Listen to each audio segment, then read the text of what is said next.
Hey, I'm super excited to be here in Minneapolis for WordCamp. My name is Bill Rice. I am a part of Kaleidico. We're a digital agency and we're super focused on lead generation. So today I wanted to give you an introduction, some tools, some skill sets, and just basically some fundamental premises to make any WordPress site generate leads. So many times we run into people that have a website, have traffic, they're wondering about how do leads actually get generated, or why is it not generating leads? And I'm going to solve a lot of those mysteries today as we work through this session. One of the things I love about WordPress just in general in the community is that there is so much intensity in the community, so much love for one another, and there is always, it seems, a backstory to how everyone got involved with WordPress. So whenever I go to a WordCamp or I'm talking to somebody that uses WordPress, particularly a developer or designer, one of the first questions I like to ask is, how did you come upon WordPress, or why or how did you start using WordPress? And for me, I have a backstory just like most of you here in the room, and I'd love to kind of introduce you to this a little bit. Kaleidico actually started in 2005 early on as a software company, and we had developed one of kind of the first software as a service type CRMs.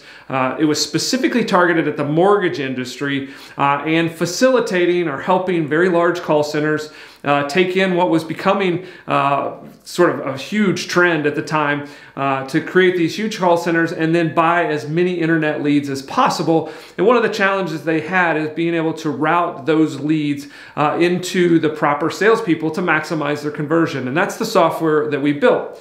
But many of you probably remember, any of you of a certain age, remember this year in particular, 2007. For me, it stood out it's a big sort of benchmark or checkpoint in my history as an entrepreneur. In 2007, a lot of you will be familiar with it as the financial crisis. Personally, and for people that were in my industry at the time, particularly the mortgage business and all the technology around that, we refer to this as the mortgage meltdown, because it was just that, a huge, enormous multi-trillion-dollar mortgage industry, literally overnight, for us in particular, over the process of basically one billing cycle, about 45 days, everything melted down and most of our clients went out of business.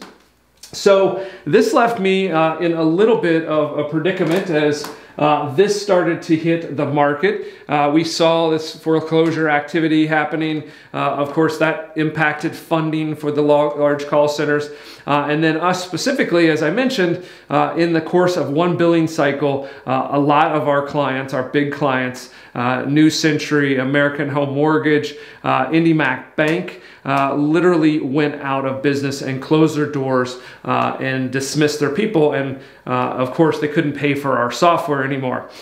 So as a result, this put me in an unfortunate scenario where I had to, as quick as possible, pivot into a new industry. And so when we were doing that, unfortunately, I had to lay off all of my software engineers. So it essentially, at a period of time, left just me in the company. And I was trying to, as entrepreneurs often do, when the markets change or the product changes or maybe just the customers change their preferences, we have to go through a pivot. And in my case, the pivot, I was sitting alone and I was trying to figure out kind of what to do with this company or what to do next. And my strategy was to go from the sales side and the software, which I couldn't support anymore. I couldn't support the software engineers, and go over into the marketing, the lead generation side. I had seen, and we had seen, just thousands and thousands and even millions of internet leads come through our system. And we felt like we had a pretty good understanding of how to generate a lead on the internet, or how lead providers were generating these.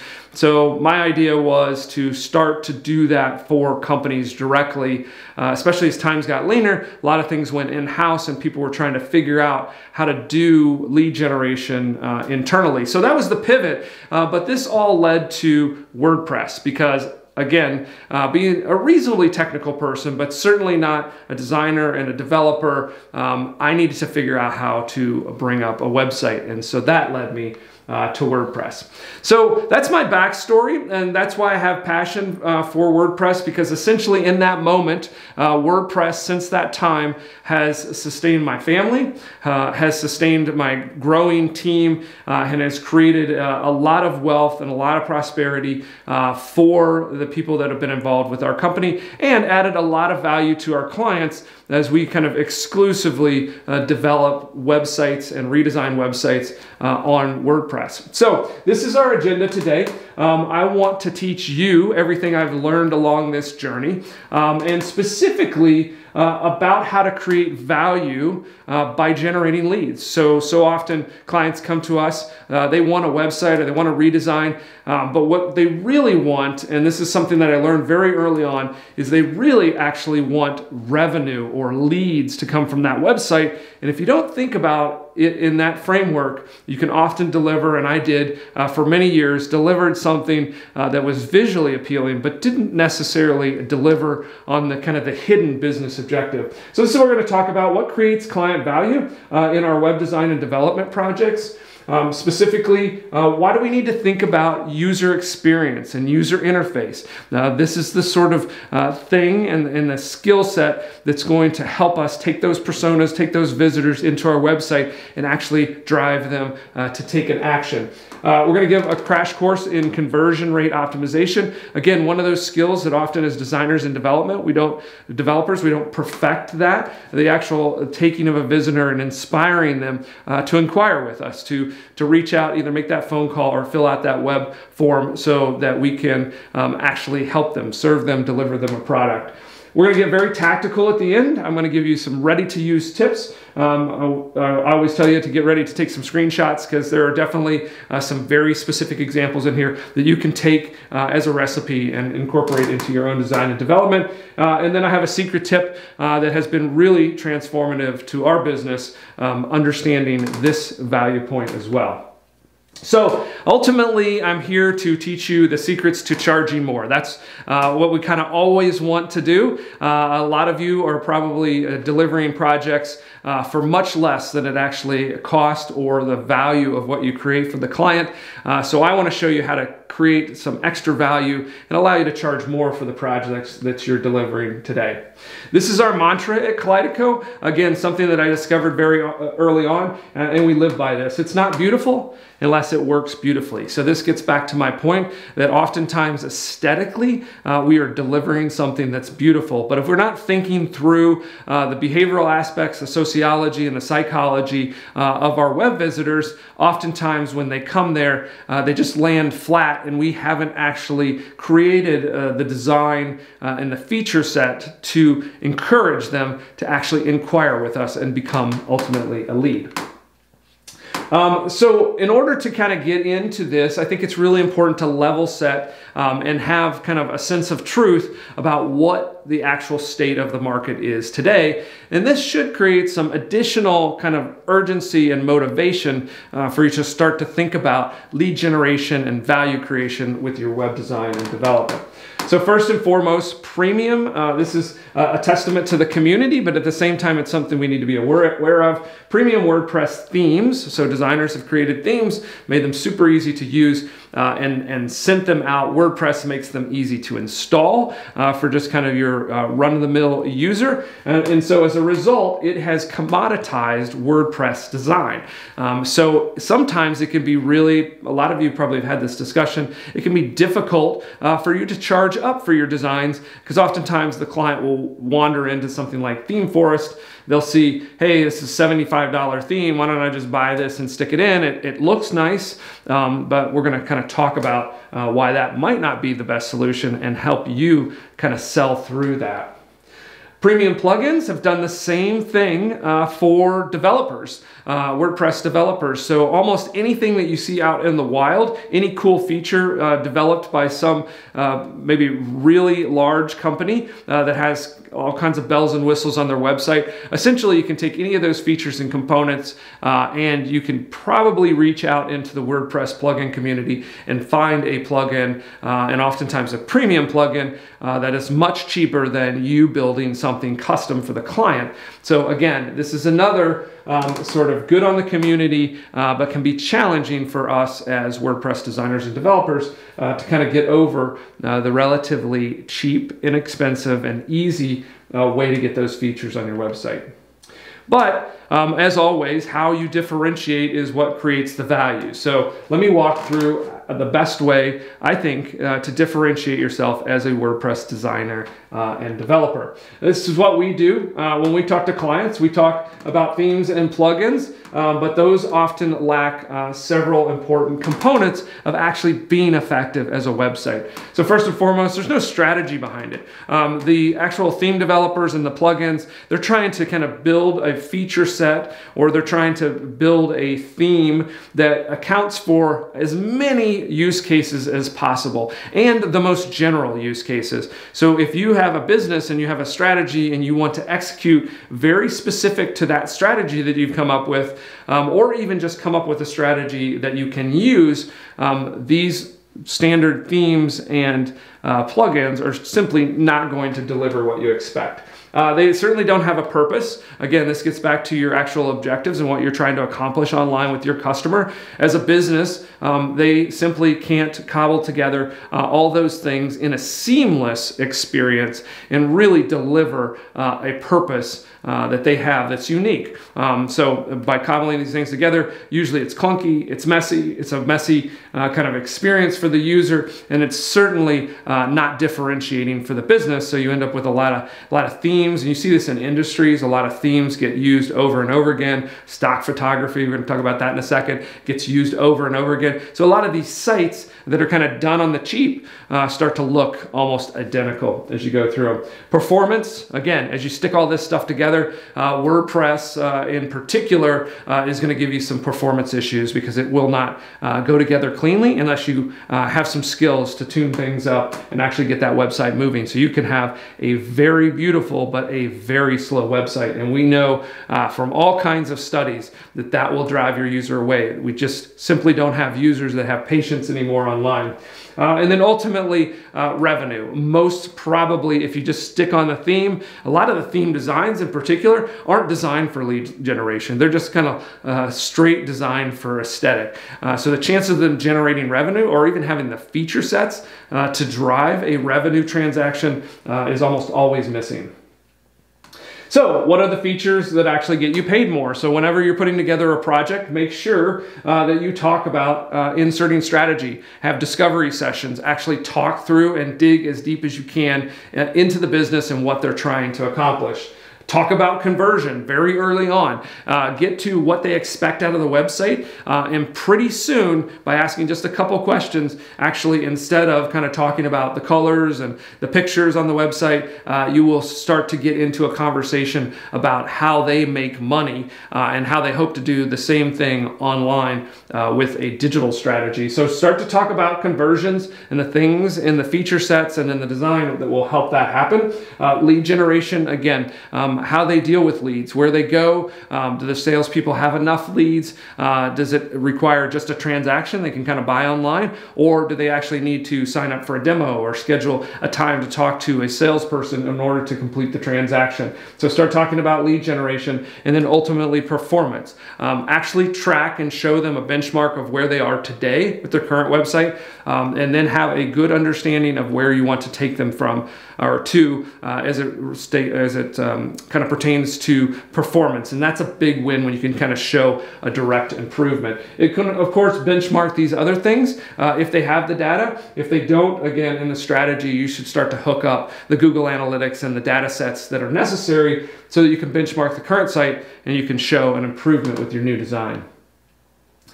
User experience and user interface strategy, this kind of goes hand in hand with strategy, but going through and intentionally talking about every component of your design and every piece of your development can again yield huge benefits, because the client understands that you're thinking about their business, you're thinking about them uniquely, and you're trying to design an experience that you collaboratively with the business think will actually deliver a new visitor and turn them into a customer. So this is what actually goes into UX and UI. Oftentimes we spend a lot of time on this, or maybe all of our time on visual design, and we kind of forget these other components. This is where the developer lives. And again, if there's a designer and they're not kind of closely tied into the developer, often they will design something that feels flat, that tends to be more like brochureware, and it doesn't really move and engage and actually give the visitor to the website something to do to get them hooked into the experience. So interactive design becomes really important, and you as a designer should hook up with a solid developer that can give you the option to deliver a truly interactive design. And then of course, this is the one that probably most of us forget about, or at least struggle with the most. How many projects out here do we have right now that are probably still sitting on the sideline because the client promised to deliver content and hasn't been able to do that because of all the other priorities inside their organization? So content becomes important. This is another thing that we talk about very early on, and we've created relationships and partnerships and content creators, copywriters that can fill this void so that we don't have anything sitting on the sideline. But content is really important. How we talk to the customer, the language, the clarity, the messaging. Again, something that creates value, something that's super important and can make your design and your actual features on your website work far more effectively if you really think deeply about this. Putting them all together is what actually is going to create a really valuable and something that you can charge a premium for on the project. So let's talk real quickly about building the strategy and some of these components along the way. So to build a strategy, these are the 4 things that we talk about on every single engagement.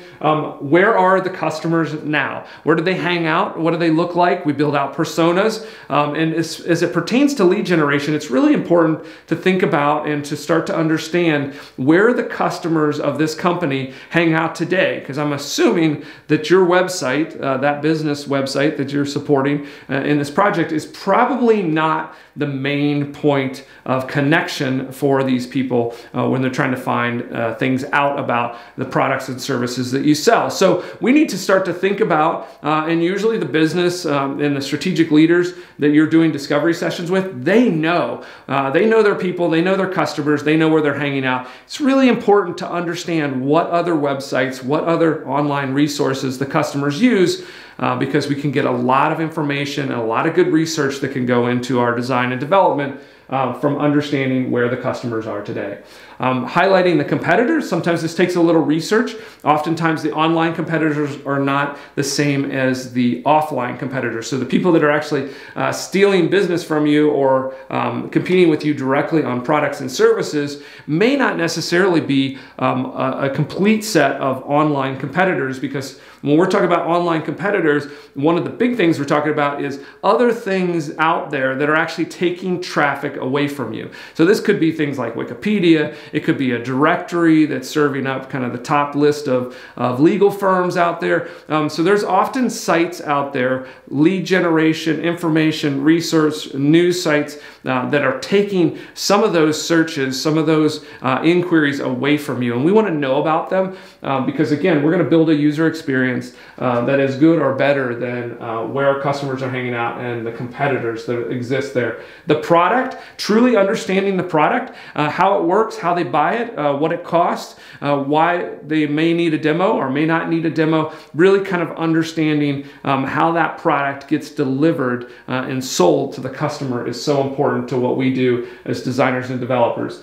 and it's particularly in generating a lead. And then the organization. This is something that often gets forgotten in the strategy, but it's super important to document and to understand as we design and develop something that is expected to generate leads. Oftentimes, once they take it into the organization, they're going to need to maintain things. If they're going to do lead generation specifically, they're going to need to load new content. They're maybe going to have to load up videos, load up articles. They may have to adjust some things. Maybe they want to do some A/B testing and actually manipulate certain landing pages or even create new landing pages. So understanding the skills and the assets they have inside of the organization becomes super critical to understanding what you need to build. Again, do you need to build a lot of back-end functionality and administrative tools, or can you kind of keep it on the slim? Or maybe you're actually doing the ongoing maintenance and the marketing campaigns and that sort of thing. And so you can actually save them a little bit of money by making it sort of less robust on the back end.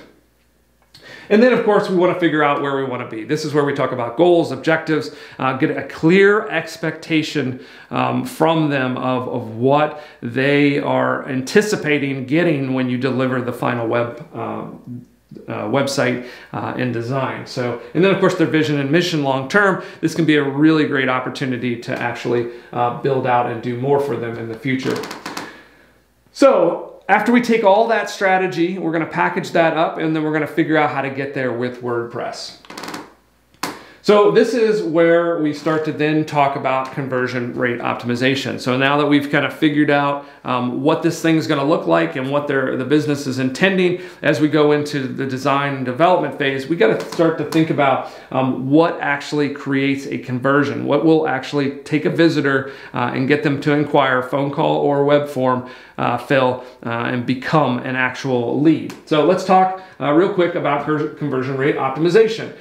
So most of the sales funnels that you see in the world are kind of designed, the picture looks just like that. It's a funnel, it's got a big opening, it's got a small sort of enclosure at the bottom, and then it drops into a bucket. And everybody kind of mentally, because of that visual representation, thinks that visitors come to the website, some of them kind of get interested in what you're doing, and then ultimately they drop in a straight line, hopefully in a single session. A lot of people think that in a single session and become a sales lead. But the world is not like that. And it's getting even worse on the internet. There are so many distractions and there are so many things that are pulling them back and forth from your website and potentially your other channels that you're supporting for marketing, that the sales funnel, in my mind, is much more like a cyclone. So you're actually going to try to take the customer through these various phases, but there's a good chance that they will actually become aware of you, sort of bounce into the funnel, come into your website. They'll bounce out into this world and do some other things, maybe see you in other channels, hopefully get some additional impressions. And then who knows, they can actually re-engage. They may come all the way from awareness down to like, hey, I have a specific need or desire, and then they're ready to convert. But people will bounce in and out of here much like a cyclone, and sort of predicting this is almost impossible. So what we need to do is in our design, we need to accommodate the cyclone framework or vision of what that looks like, customers bouncing in and out. We need to design for that, not this straight through workflow. So let's talk about generating that first lead. So we're going to get very detailed now. And so this is kind of some very specific examples of how to actually generate a lead. So the best place to start, I think, is at the top. And we're going to talk a little bit about site navigation. So this is a sort of an iteration of Kaleidico's website used as an example. You can notice my preference, and this is because of the state of the world. We're now almost all mobile. Most of the traffic that we're seeing on our client sites and in our Google Analytics is focused in on the mobile app. And if you look around, you look out as you kind of walk around restaurants or walk down the street, or even unfortunately as you kind of look next to the person that you're commuting with on the highway, you're going to notice every single one of them are heads down inside of their mobile phone. And so as a result of that, I try to actually think about the mobile user when I'm designing. And in specific, the mobile mobile user, one of the things they would deal with, not only is it a smaller screen, but there are so many other things often running in that mobile phone, or that they can flip out and do. They're kind of on your website and they're like, oh, wait a second, I got a notification, something happened on Facebook, and they'll flip over real quick. So when you're designing, you have to understand there are tons of distractions and notifications and things going on those devices. So my preference is to not actually have the traditional top navigation and actually go into using sort of the hamburger menu, which is becoming sort of a universal understanding of that's where you actually look for something that would maybe be on the menu, because I actually want to take them through the experience. And so as I build the website, my normal format is to tell them what we do right off the bat and why we do it better than anybody else. And then of course have a way for them to contact me. I've got web form, I've also got the phone number. And the reason that I kind of do it this way, especially at the top, is because those people that are kind of coming on their mobile phone are a large part of my visitors. Maybe they're just to figure out how to contact me. They've been a referral, or they've talked to somebody else, or maybe they've been in and out of that cyclone a couple times. So at the very top of the page, if they're willing to contact me or they are ready to contact me, I want to make it super easy to find me. I don't want them to have to go find the contact page, jump off to that, figure out how to fill that. I want to just give them that opportunity. But of course, I'm going to allow them to kind of move down and get the other things that they need to do in order to support that decision. So that's what the rest of my page is going to do. One of the things that I've been playing with lately is kind of splitting this form here and having just kind of a little extra push of copy as they kind of scroll down here. If they leave this part, it's like, hey, here's really another reason why you should go ahead and fill out this form, and get us to kind of give you a concierge approach to this. So that's kind of how I do that. You notice one thing that I do with the menu, and you're going to see this a lot because obviously we're focused on lead generation. When you hit that menu, I will actually give you a navigation, and these are the most important things that I'd like for you to do on my website. So that's important that you only give them the links to the most important. I try to keep this list between like 3 or 5 because there's probably not much more that you really need them to do before they start talking to you or a sales rep. And then I don't want to lose my form as this kind of slides over here. So I actually go ahead and slip the form back in there so they get another opportunity. So again, if they don't have anything here, or maybe they can't find what they're looking for, they can go ahead and fill out the form. So that's how I do a navigation. One thing we probably don't talk enough about is good button design. And so when we're doing calls to action, there's a couple rules as it relates to buttons. Some people put buttons all over the place because they've been told that buttons actually convert, which is true, but you don't want to create more distractions. You saw from my last design, it's pretty sparse. It's very, very to the point. You want to make sure that you keep the same thing in mind with buttons. On any given page, there probably should be no more than 1, maybe 2 buttons. Everything else should be links that actually give them navigation opportunities to do more research, drill down. That should be a very natural kind of feature process. But the actual thing that you want them to do on that page, the most important thing, whether that's submit the form or subscribe to your newsletter, that should be stated in the button, and it should just occur once. Or if you have a really long page, that's where kind of introducing it a second time, or maybe even a second call to action, can be helpful. Although we're seeing, again, because of mobile, when we're doing heat maps on websites, oftentimes, even on the desktop, people are scrolling all the way to the bottom, and then they're going back and sort of focusing on the place that's most interesting to them. So that's kind of a new trend that's happening. This I put on here because it's interesting, because we did a test several years ago where we actually introduced this, and when we did the click map, we noticed that people didn't actually click on the button. They actually zoomed right in here, and it actually upped the conversion rate. I think this particular trend has probably gone away. I actually don't use that much, but I thought I would just kind of give you an introduction to how we test and how like little simple things can make a big difference to grabbing that customer's attention and getting them to do the right thing in your design. Here's a pretty kind of a typical way that you will see web forms done and call to actions. This hero image is super popular, just doing a beautiful image of kind of what actually happens. In this particular case, it's a senior living community. Just shows the great experience, and then we throw up a form there to ask, if they have any questions, to make it really super easy for them to contact us. And that is effective, and it works. And actually, when we moved from the form being down here to put it up in the header, there was an exponential change in the number of leads that were being generated, and the number of inquiries. But we did a subsequent test where we actually went one step further, and actually it was kind of an accidental thing. We actually wanted to put more, as you notice in here, there's no copy in here. There's no sort of leading the visitor through the journey to understand why they would fill this form out. So we wanted to get that in there and be really clear, again, that formula, what we do and why we do it different or better. And we wanted to put that there, but as with images, it's often tough to get the images and not compete with the copy, or lose people in the images, or have to fuzz them out in order for the copy. So we were having all kinds of challenges. So we said, hey, what if we just take the image out? We'll actually give the images their due and better treatment by putting them below in the page so that you could truly enjoy them, if that's what you're trying to figure out, is what the experience is going to be like. So in this case, we were able to achieve clarity, reduce the distractions, and again, cleaned up and made the form a little bit tighter and clearer as to whether or not you wanted to ask a question, schedule a tour. The phone number is really obvious instead of being tucked down at the bottom like we did here. It's really easy to see. Again, clarity and no distractions was the main piece of this one.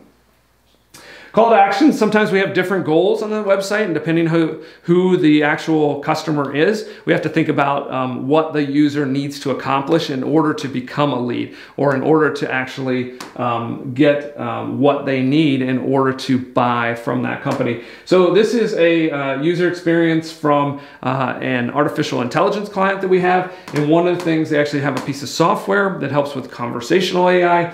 And one of the things that we learned from them and the customer and the sales process is that they generally this is such an emerging technology and sort of bleeding edge technology. The actual person who's going to buy this, the chief technology officer, or maybe even an innovation officer in a very large organization, most likely needs to actually see it and understand kind of how it works and how it would fit into their organization. So scheduling a demo became a primary call to action. And then the second one was just to simply ask a question. Again, this is something that's so new and different.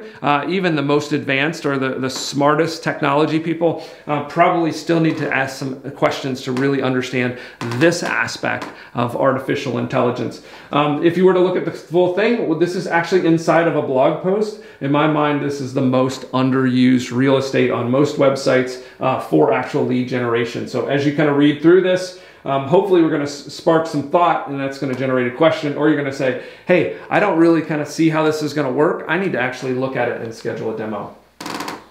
Downloads. Again, when we're starting to think about call to action, it's not always a form fill and a phone call or a phone call, but sometimes it's actually just getting them to take the next step. And when you're talking about complex sales, often that next step is to kind of do some research, collect some stuff, put it in front of your boss, or maybe put it in front of a committee and actually advocate it before you can actually buy from the company. So thinking about calls to actions that maybe have a little bit of a lower threshold to start engaging with you is super important. So this is one that we do with case studies. Whenever you're hiring an agency, you want to be able to make sure that they've had success, or potentially are going to be able to do what you want them to accomplish. So case studies have been really productive for us.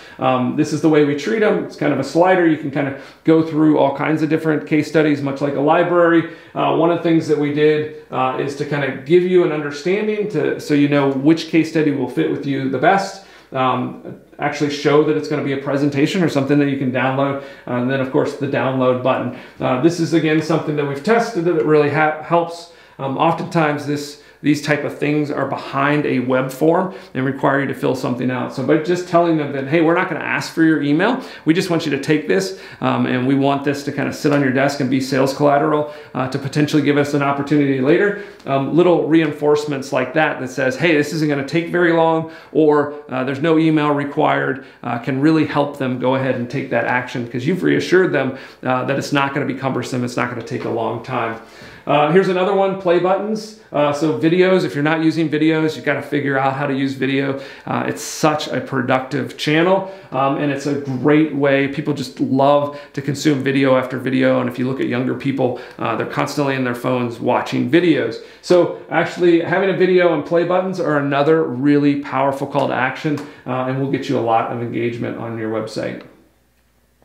Images, this is a fun one to kind of talk about. Images are probably one of the most frustrating parts of the design business and the website business, because so often clients are not willing to make the investment in a professional photographer to kind of shoot the aspects of their business, and as a result you end up with stock photography that's usually not really good, or doesn't fit with the business, or it creates some cognitive dissonance between when the visitor kind of looks at what they think your business is, and then they encounter or work with you, and those aren't the same people, that's not the same building, they don't do it that way, and so that can kind of really create a disconnect. So one of the things that we did, wanting to kind of do what we say, is we started taking photos of us working and our business and that sort of thing. But what we found is that we dumped them into Dropbox, that it was really difficult to actually find them later and truly use them in articles or use them in the website, because there wasn't really a mechanism to tag them and that sort of thing. So we had started with clients using Unsplash. This is a free service out there for stock photography. And one of the reasons we started using it, not so much that it was free, but the fact that because it was free and kind of the nature of the community, the photography looks so much different than the stock sites. On the stock sites, the professional photographers load up all the same images to all the different stock sites and try to get as much coverage as they can so that they get paid. And as a result, all the stock photography sites and all the stock photography starts to look the same. All the agencies use them, all the websites start to look the same. And so we found this little upstart Unsplash, and we realized that the images that were coming into there were a lot of professional and high quality photos, but because of what's kind of happening with cameras and phones and stuff, you can take high quality images without being a professional photographer. So we got a lot of interesting different stuff. So it allowed us to look different. But as we loaded our images up here, one of the things that we discovered is this is actually a little bit of an SEO brand awareness play, because people were taking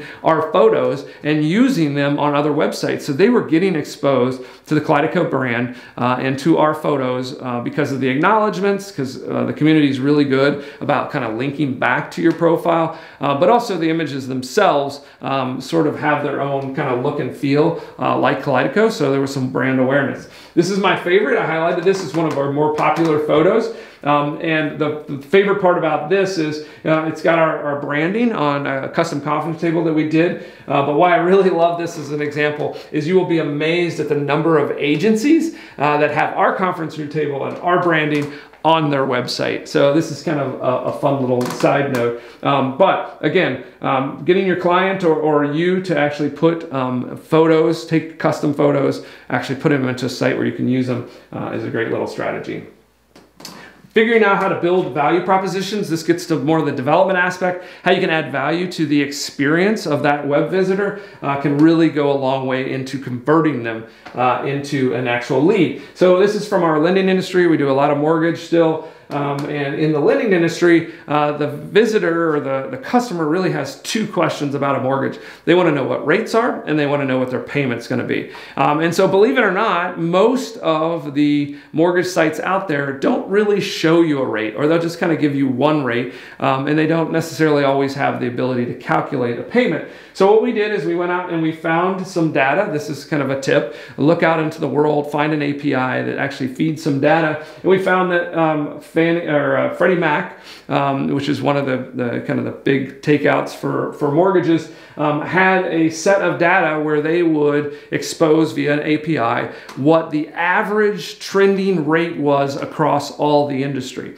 So the mortgage lender didn't have to worry about it not being their rates. All we were saying is, hey, this is what the daily national rate is, because it helps to give the customer kind of a sense of where they might be so that they can actually then take the next step to talk to a loan officer and get more specific information. But it answered the first question, which is in general, what are the rates? And it was a really good compliant way to do this because it was some third-party data. And then of course this fluctuates every single day.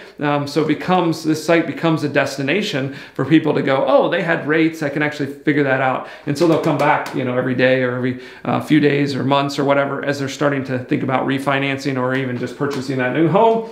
And then, of course, because we answered the first question, we lead them to the second question, which is a mortgage calculator, allowing them to actually figure out how much that loan payment is going to be. So behind this button, there's a calculator. Once you kind of go through that calculator, you actually can then submit that to a loan officer. And then two things happen there. One, again, you kind of get satisfied that you're kind of comfortable where you might sit on a monthly payment basis.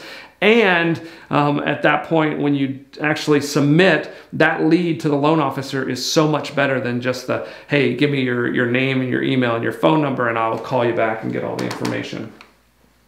Here's another one where we kind of created a value proposition in this particular client, the commercial real estate client. So much is driven by the projects that they've done and the imagery that they can show to a prospective client that wants to build and make a huge multi-million-dollar investment into a new piece of commercial real estate that they want to design and develop. And so they had all these beautiful pictures, but what unfortunately was happening is when they went out to go do a sale, those pictures, much like I talked about in our situation, were kind of hidden away in Dropbox. It was on the salespeople or an overwhelmed marketing department to kind of find the right pictures and put them together into what they called a tear sheet, which is kind of a nice, concise document that shows the images and things they built and all the details around them. And as you can imagine, what would happen is marketing would get overwhelmed, maybe not be able to do it. Sales has the urgency to actually land the deal, so they kind of try to do it on their own. They're, of course, not designers. And so really they were selling themselves by kind of cobbling together some things, running it off in the black and white printer. It just wasn't a good experience or a good tool for sales to go into a really important high dollar purchase and convince them that they were the right commercial realtors and developers and designers to do this. So we just took that process and we webified it, right? So we created this database with all their images, everything nicely tagged. You can categorize it. You can move back and forth and slice and dice this however you want to, depending on who you're talking to and who you're selling to. And then once you get to something you want to take a look at and go into detail, you simply click on it, and we actually dynamically built the tear sheet. You can flip through some beautiful images. You got all the details of the project and the project facts and everything. And so we just did that dynamically with the website. And now the sales force actually uses the website as a sales tool, and marketing knows that when they actually display the projects that they're always going to be beautiful and consistent. And so that was an easy way for us to create a lot of value with their website. Another thing that's important is social proof. And so this is kind of a pet peeve of mine, but it is testimonials. Testimonials, oftentimes, we actually get them and they're legitimate, but we just kind of toss them out there and they become a quote and a person that's usually obscured by not showing their last name or anything like that. And so it doesn't necessarily feel 100% authentic, or you sort of wonder, did they just kind of hammer out a bunch of testimonials? So in this particular client's case, we wanted to reinforce, because they did have hundreds and hundreds of testimonials and just wonderful things that their customers were saying about them, but we wanted to give it more of a credible feel. And so we left the traditional testimonials, but then we layered in beautiful imagery of those people who were giving the testimonials, so you could actually see those people experiencing and loving the experience that they were receiving as a customer. And then, again, video is super important. We only needed to do a couple of these, but do some really deep testimonial videos so they can actually kind of see it and hear it in the words of the person who's actually leaving the testimonial. So by building a page here that's using multimedia, it really kind of strengthened the core of that testimonial base that was, again, super rich, but all of this design was able to make a higher level of confidence that this was a true testimonial, and then, of course, drive them to inquire and talk to them, become a lead.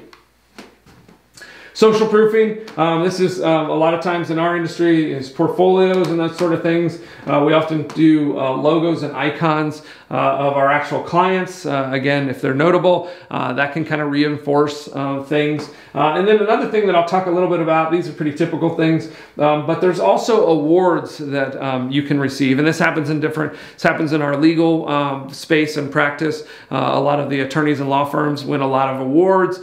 We in the design space can win win a lot of awards. But one of the things, this can kind of be super overwhelming. And so what we've actually done is we limit this to a select set, and we make sure that it's only focused on the areas that we actually want to do business. So sometimes we want to do more design work. Sometimes we want to do more content work. We can kind of shape that picture here. And the only ones, even though we win tons of awards, the only ones that we actually put on the website are the ones that the actual, the website itself is sending us traffic. Because what we want to do with these is they actually have more of a function than just, hey, we want a lot of awards.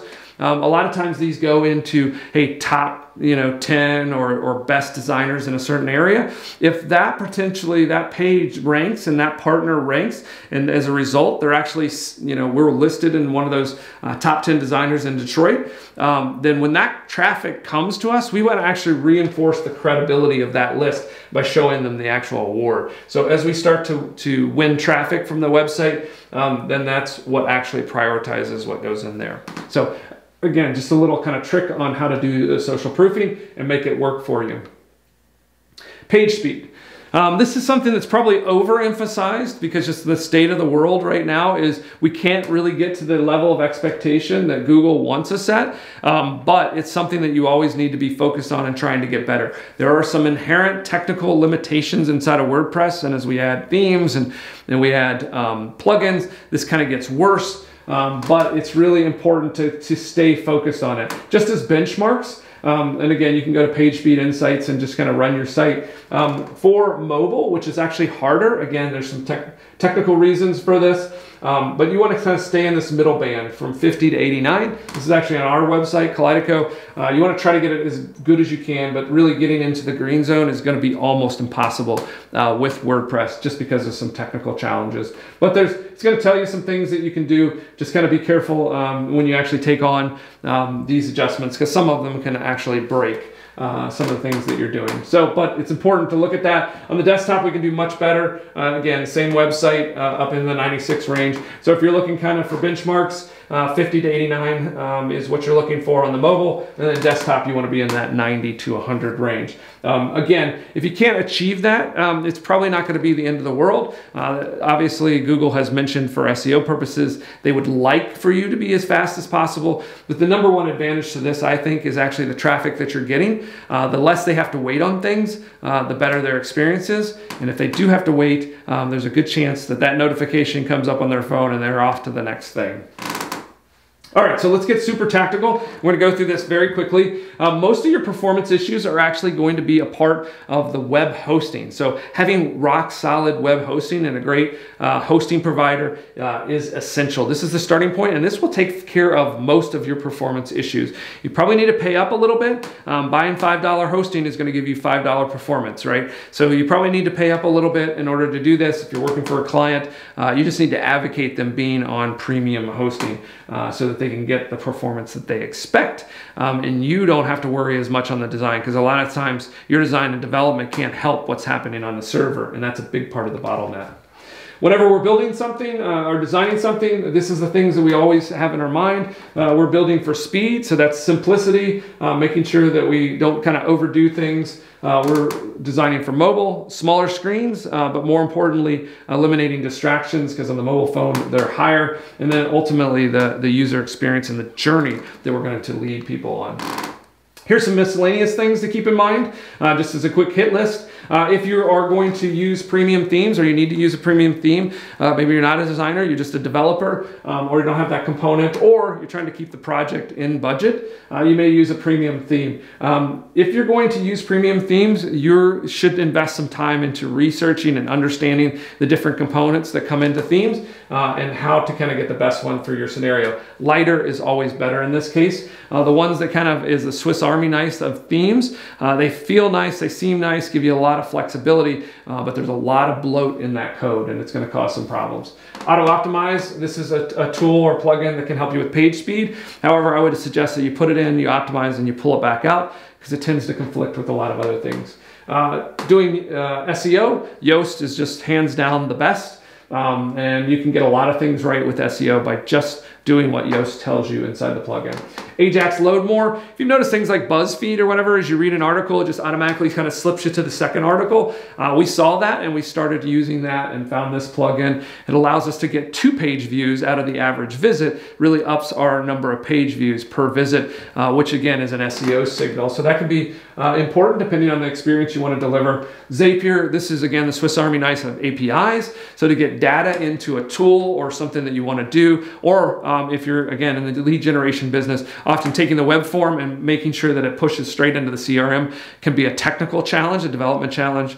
You can solve that with Zapier usually and hook Gravity forms into that particular form. Continuing on with our tactics, web forms. This is kind of the main thing that we do and need for lead generation. In my mind, Gravity forms is the only thing you should consider. Gives you a lot of flexibility in building highly dynamic, complex forms, multi-part forms, and then in particular on the back end, integrating into various CRMs. So again, super important that you have a good solid form platform to make sure that when you do get a conversion, that you're going to be able to track that and get it delivered to the right place.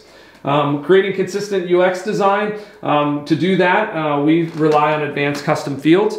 Again, oftentimes as you deliver something to a client, they need to maintain it and update it. And oftentimes they're not developers, they're not designers, and they can really kind of mess up the design if you don't give them some constraints. And advanced custom fields allows us to give some constraints to the content and how it's put in into the back end of WordPress.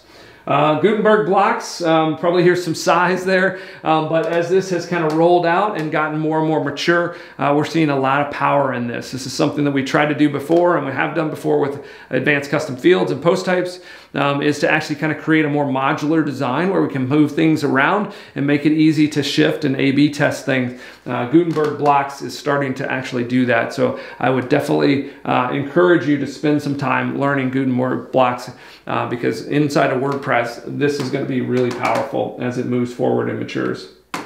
Another thing to keep in mind is actually the information architecture, the actual categories that you set up within your post and within WordPress are essentially sales funnels, because those are usually the big topics, or maybe they're focused on particular products and services. And so keep in mind as you're kind of designing and featuring, don't neglect those categories because they are kind of funneling them into the right place. Templates. Okay, these are patterns that work. I'm a big believer in patterns, things that people see on the internet and just subconsciously get in the mode of actually doing. And so here are some templates or patterns that work every single time. And this is where screenshots are going to be helpful, because these are things that we create over and over again with some sort of design iterations to them, but essentially the same pattern because they're proven and we know they work. You've already seen this, the header CTA, web form, and phone number. Again, this particular pattern works every single time. Oftentimes we leave contact forms at the bottom as an afterthought, or the client says, hey, I don't want to be too salesy, so I'm going to kind of put that down at the bottom, or maybe make them click to another page. Taking that up, doing a nice design treatment of that, but trying to actually help the visitor find and get professional help from you as quickly as possible is super important for you to advocate. And it doesn't feel salesy. Again, your copy, in this particular case, hey, we love cool projects, tell us about yours. We're not saying, hey, we're gonna do a discovery session and pitch you on a project. We just wanna hear about it, and we do. We get a lot of projects in here, set up a discovery session, we'll talk to them, we'll understand the project, maybe not a great fit for us, and we'll just let them go. But we want to have as many of these conversations as possible, so you can make it non-salesy for sure. Once we go to the mobile phone, we do things a little bit differently. Again, we've got less phone space, or actually less space, kind of hard to fill out a form sometimes. You might need encouragement to know that it's not going to take a lot of time for you to kind of go through this process. So here's one kind of for a lender. Compare mortgage loan offers for free. We've actually got 2 buttons, because again, in the mortgage lending space, usually you're either purchasing or refinance, so there's kind of 2 paths. Allow them to kind of hit the button versus just stick them with a form, because that can be intimidating on the phone. It's like, oh, I don't want to fill out a form. Can I just get some rates and stuff? And so we actually start with the button to kind of warm them up a little bit. And then we do things like, it only takes a few minutes. We actually, on the mobile phone, we like to give them little cues, little tool tips to let them know kind of how much work is ahead, and encourage them to make the commitment, or hey, it's not going to be that hard, so go ahead and do it. Again, when we use images, I try not to, and a lot of people do this, but I think it's distracting. Put a big image here that you try to compete with your text. And instead, I do want to convey, hey, you're going to buy a home or you're going to refinance your home. Let's kind of make that a pleasant experience and put a little indication, kind of a mom and a daughter experiencing a beautiful home that they probably purchased. So I just take it down to a little thumbnail or a small image and make it a part of the experience, but not overwhelm or distract from what we're trying to do. And then, of course, as you go in here, you can give them more information as they scroll down. Again, hamburger menu again, if there's a login. Logos I like to center just to give people confidence as to where they're at. Blog post, again, super underutilized. Most blog posts that you land on, there's just a wall of content or writing, and there's nothing for them to do. There's nothing to actually allow them to convert or contact you. So on this, there's actually a whole bunch of things. I actually introduced a little bit of the actual navigation, so you can see how to do that. I still like the menu here, but in this couple things, there's only a couple things that I want them to do on my personal site, so I kind of introduced that. I actually have the feature kind of pushed out of the way a little bit, and this will accommodate both an image or a video, so they can immediately interact, but it's not, again, overwhelming the whole header area. And then I'm telling them exactly kind of what they're going to get out of this, potentially if they're interested in the concepts. This is where I'm using categories or sales funnels. I call them playlists in this particular case, and then I get into my content. Again, in the middle of the content, I'll break it up and say, hey, you can grab a case study here if you want to kind of go deeper, or you actually want to think about looking at a project that I've done. Engage me.